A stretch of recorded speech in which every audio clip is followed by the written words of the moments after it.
It's nice to be here. I haven't been going so well back home. I've been getting a bit of negative feedback from my people, the lesbians. They're not happy with my work of late, and I've been getting a bit of negative feedback. And if there is something my people love, it is giving a bit of feedback. We're not shy. We'll let you know why you're upsetting everybody. But I had this spokesperson, one of our spokespeople, self-appointed, we all are, approached me straight after a show to give me a bit of feedback. And if there is a good time to give me a bit of feedback, it is straight after a show. I love that time. That is definitely when my skin is at its thickest. I love it. Yes, please. Listening ears on. Oh. She came up to me after a show and she said, I was very disappointed in your show this year, Hannah. This year. That got me. I thought, oh no, she's been on this assignment for a while. The problem, she said, I don't think there was enough lesbian content. I said, you know, I was on stage the whole time. I was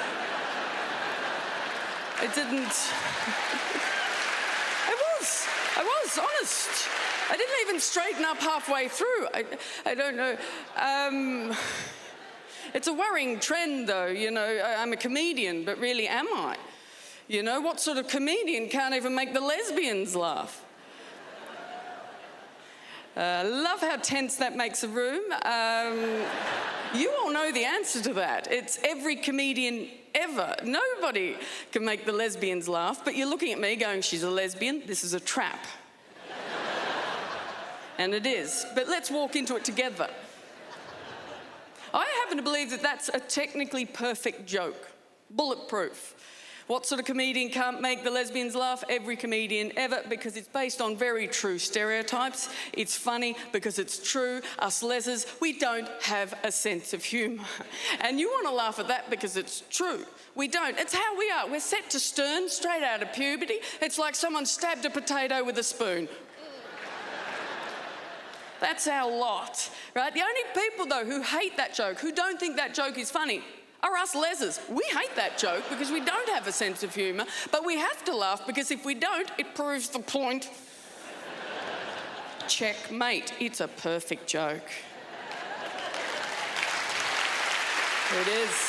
It's not my joke. Gosh, it's not my joke. I don't really think I wrote that joke. Gosh, that's been around for a long time. It's a classic. It was written before ever I was a comedian.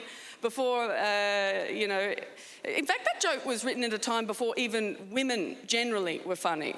Back in the good old days, when you could say anything you wanted and nobody was offended. I've been assured it was a lovely time. But I think it's important to acknowledge when language shifts, because back then in the good old days, a lesbian meant something much different than it does today. A lesbian now pertains to sexuality. But back then, a lesbian was just any woman not laughing at a man. That's generally how you found out. It's like, lighten up. Just a joke. You need to have sex with a man. Lighten up. Interesting advice. I got a letter on Facebook. I call it a letter. That's controversial, I know. There's a lot of old people who deny that. They're saying, no, a letter requires paper and effort. But it was a letter because it said, Dear Hannah, comma, new line. Who does that?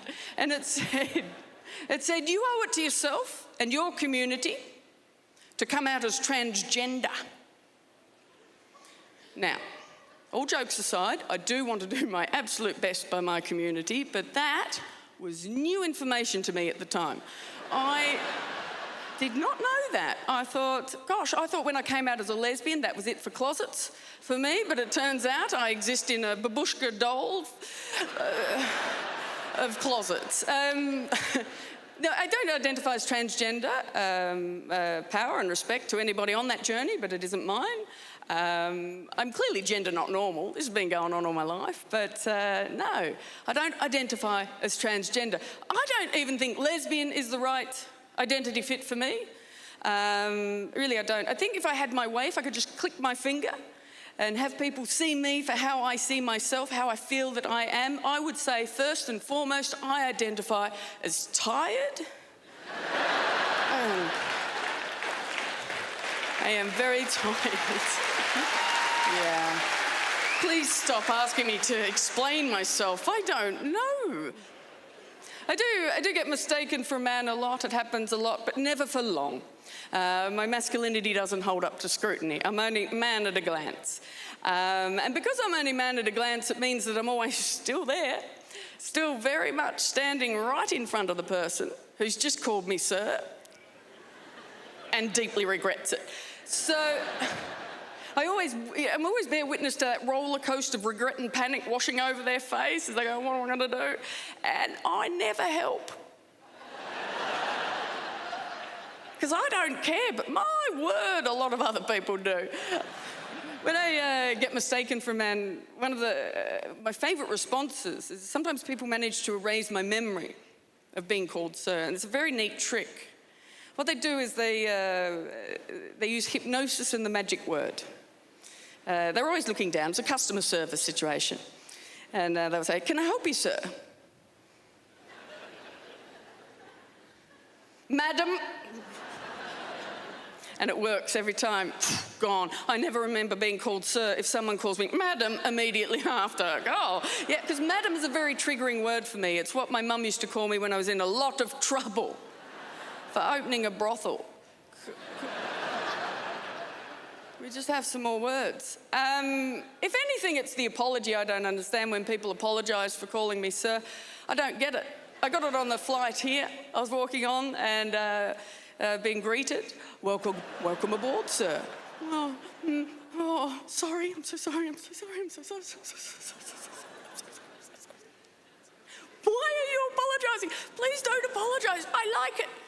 I really love it. I love being mistaken for a man. I don't want to be a man, but I'm partial to a holiday because that's what it feels like. Because if someone's looking at me, calls me sir, what they are seeing is top shelf, normal, king of the humans, a straight white man. Don't apologise. I'm about to get good service for no effort. I was going to take my assigned seat and both the armrests. Don't apologise. Your knee space, not today, buddy. Thank you very much. Good night.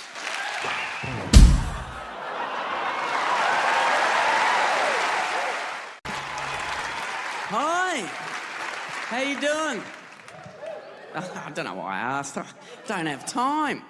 Excellent. I love comedy. I have to say that. I can't do anything else. Love it. I tried to do something else last year. I did a 2-week theatre workshop in New York. Very fancy. I can't act, and I made that clear. And they said, no, it's fine. And I was okay. But I gave it a go. I gave it a red-hot go. 2-week theatre workshop, gave it a go for 1 week. Then I got fired.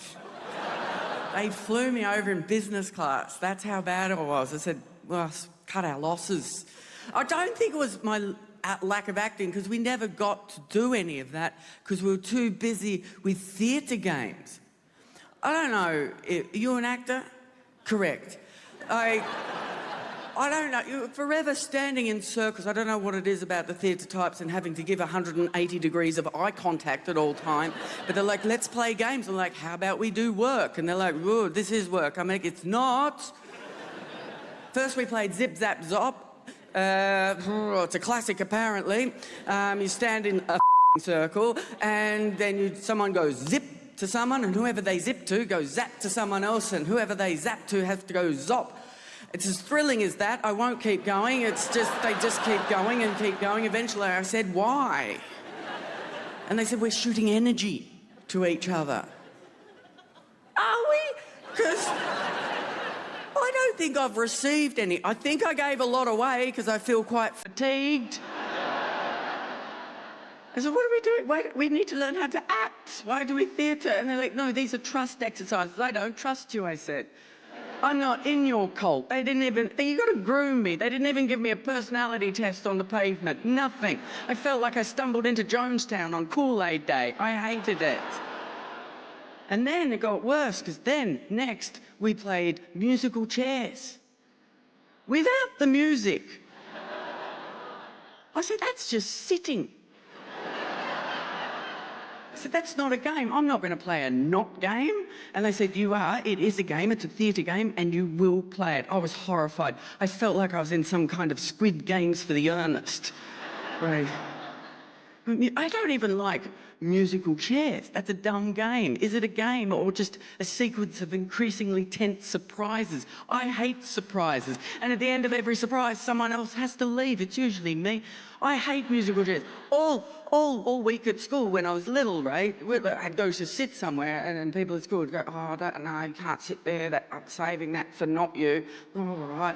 And then I get a petty invite to a birthday party only to find that they've ritualised that humiliation with janky music. I hate musical chairs. But I'm okay as an adult because I can draw boundaries as an adult that I couldn't as a child. Like if someone now says to me, would you like to play musical chairs? I go, no, what's wrong with you? Go away, don't touch me. Respect my me circle. That's what I say. But as soon as I walked into this theatre workshop in New York, apparently I was no longer an adult capable of setting my own boundaries. You know, I was a child and I was coerced into playing musical chairs without the music. I'm nearly 50.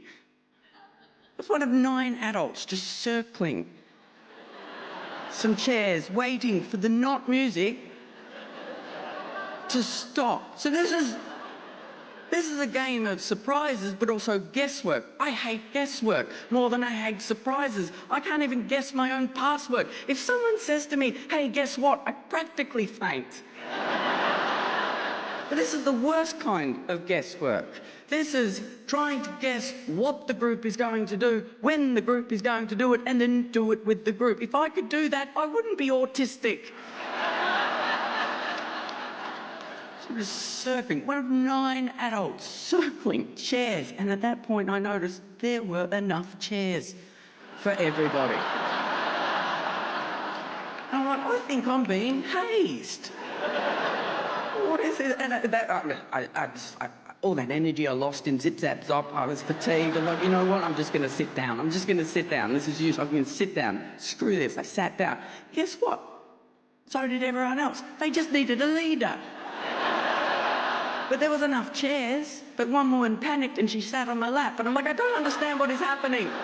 This is a metaphor for how scarcity is a man-made epidemic. I don't understand. You've been wonderful, Melbourne. I've been Hannah Gadsby. Thank you very much.